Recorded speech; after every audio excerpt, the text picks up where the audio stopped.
அனைவருக்கும் வணக்கம். இன்னைக்கு நம்ம மதுரை சமையல்ல அம்மனுக்கு பிடிச்ச மாதிரி ஆடி வெள்ளிக்கிழமை கேழ்வரகு கூழ் பண்ண போகிறோம். வாங்க பார்க்கலாம். இந்த கூழ் பண்ணுறதுக்கு ஒரு டம்ளர் கேப்ப மாவு எடுத்துருக்கிறேன். எடுத்துட்டு அது கூட தண்ணி 2 டம்ளர் சேர்த்துக்கோங்க. கொஞ்சம் கல்லுப்பு சேர்த்து கரைச்சி வச்சுருங்க. கூழ் பண்ணுறதுக்கு இது மாதிரி நல்லா கொஞ்சம் தண்ணியாக கலந்துக்கோங்க. தண்ணியாக கலந்துட்டு ஒரு 8 மணி நேரம் நல்லா புளிக்க வச்சு எடுத்துக்கோங்க. புளிக்க வச்சு எடுத்திங்கன்னா தான் உடல் சூட்டுக்கு நல்லது, குளிர்ச்சியாகவும் இருக்கும். கூழ் சாப்பிடையில் இந்த மாதிரி தண்ணியாக கரைச்சி வச்சுருங்க. ஒரு 8 மணி நேரம் புளிக்க வச்சுட்டு அதுக்கப்புறம் கூழ் காய்ச்சி எடுத்துக்கலாம். இப்போ நம்ம கேழ்வரகு கரைச்சி வச்சோம்ல, 8 மணி நேரத்துக்கு மேலே ஆயிடுச்சு. நல்லா புளிச்சு வந்திருக்குது. இப்போ காய்ச்சி எடுத்துக்கலாம். புளிச்சு வந்த மாவை நல்லா கலக்கி எடுத்து வச்சுக்கோங்க. எடுத்து வச்சுக்கிட்டு அதுக்கப்புறம் நம்ம காய்ச்சி எடுத்துக்கலாம். இதில் ஒரு டம்ளரு கேழ்வரகு மாவு கோபுரமாக எடுத்துக்கிட்டோம். அதுக்கு பச்சரிசி 1/2 டம்ளருக்கு கீழேயே எடுத்துக்கோங்க. எடுத்து ஒரு 2 தடவை கழுவிட்டு ஊற வச்சுக்கோங்க. கூழ் காய்ச்சறதுக்கு முன்னாடியே ஊற வச்சுக்கோங்க. ஒரு 10 நிமிஷத்துக்கு முன்னாடியே ஊற வச்சு காய்ச்சினீங்கன்னா ஈஸியாக வெந்து வந்துடும், நல்லா நைஸாக. இல்லை நொய்யாக இருந்தால் அப்படியே கழுவிட்டு சேர்த்துக்கோங்க. அடுப்பில் ஒரு மண்சட்டி வச்சுக்கோங்க. மண்சட்டியில் 2 செம்பு தண்ணி சேர்த்து நல்லா உலை கொதிக்க வச்சுக்கோங்க. ஒரு தட்டு போட்டு மூடி வச்சுருங்க, காஞ்சி வரட்டும். இப்போ தண்ணி நல்லா கொதி வந்துருச்சு. ஊற வச்ச பச்சரிசியை தண்ணியில் சேர்த்துக்கலாம். இப்போ பச்சரிசி நல்லா வெந்து குழஞ்சி வந்ததுக்கப்புறம் நம்ம கேழ்வரகு கரைச்சி வச்சதை சேர்த்துக்கலாம். இது நல்லா குழஞ்சி வரணும். பச்சரிசி மாவு கரைக்கையிலேயே கொஞ்சம் உப்பு சேர்த்துருக்கோம். அதுக்கப்புறம் பார்த்துக்கிட்டு தேவையான அளவு உப்பு சேர்த்துக்கோங்க. இப்போ பார்த்தீங்கனாலே தெரியும், சோறாக இல்லாமல் நல்லா குழஞ்சி வந்துருச்சு. இப்போ நம்ம கரைச்சி வச்ச மாவை நல்லா கலந்து விட்டுக்கோங்க. கொஞ்சம் இந்த அளவுக்கு தண்ணியாக இருக்கணும், தண்ணியாக கலந்துக்கோங்க. அடுப்பை கொஞ்சம் சிம்மில் வச்சுட்டு கொஞ்சம் கொஞ்சமாக ஊற்றி கைவிடாமல் கிளறிக்கோங்க. அது கூடயே கொஞ்சம் தண்ணி சேர்த்துக்கோங்க. சேர்த்துட்டு இப்போ நல்லா கொதித்து வேகட்டும். கேழ்வரகு மாவு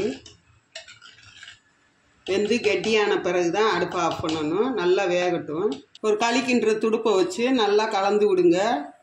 நல்லா கொதி வர்ற வரைக்கும் கிண்டிக்கிட்டே இருக்கணும், இல்லாட்டி கட்டி கட்டியாக ஆயிரும். இப்போ பார்த்தீங்கனாலே தெரியும், நம்ம தண்ணியாக தான் கரைச்சி ஊற்றணும். இப்போ பாதி வெந்துருச்சு. இப்பயே நல்லா திக்காக இருக்குது. இன்னும் கொஞ்சம் சிம்மில் வச்சு கொஞ்சம் நேரம் கொதிக்க விட்டிங்கன்னா நல்லா கெட்டியாக வந்துடும். இப்போ தண்ணியில் கையை நனைச்சிக்கிட்டு தொட்டு பார்த்தீங்கன்னா இது மாதிரி ஒட்டுது. இன்னும் வேகலை. கூழ் ஒட்டாமல் வந்ததுக்கப்புறந்தே இறக்கணும். அப்போ இன்னும் கொஞ்சம் நேரம் சிம்மில் வச்சு வேக விடுங்க.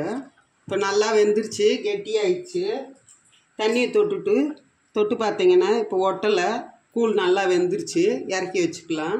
இப்போ பார்க்கையில் கொஞ்சம் தளன்னு இருக்கிற மாதிரியே இருக்கும். இறக்கி ஆற வச்சிட்டிங்கன்னா நல்லா கெட்டியாயிடும். இப்போ இறக்கி ஆற வச்சுருங்க. ஆற வச்சு நல்லா ஆறுனதுக்கப்புறந்தே கூழ் கெட்டியாகும். கெட்டியானதுக்கப்புறம் நம்ம தயிர் சேர்த்து கரைச்சிக்கலாம். இப்போ கூழ் நல்லா ஆறிடுச்சு, நல்லா கெட்டியாகவும் ஆயிடுச்சு. இப்போ எடுத்து கரைச்சிக்கலாம்.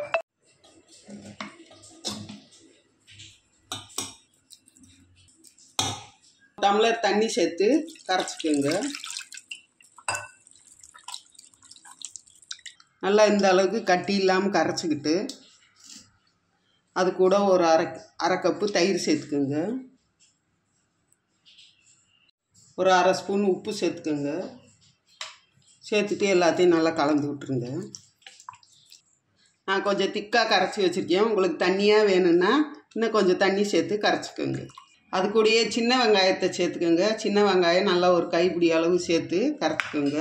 சின்ன வெங்காயம் சேர்த்து சாப்பிட்டிங்கன்னா நல்லா டேஸ்ட்டு நல்லாயிருக்கும்.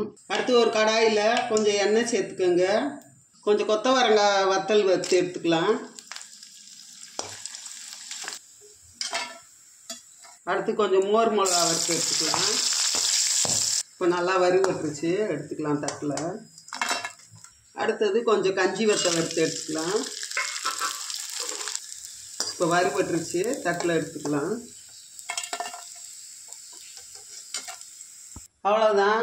ஒரு ஆரோக்கியமான அம்மனுக்கு உகந்த ஆடி வெள்ளிக்கிழமை கேழ்வரகு கூழ் ரெடி ஆயிடுச்சு.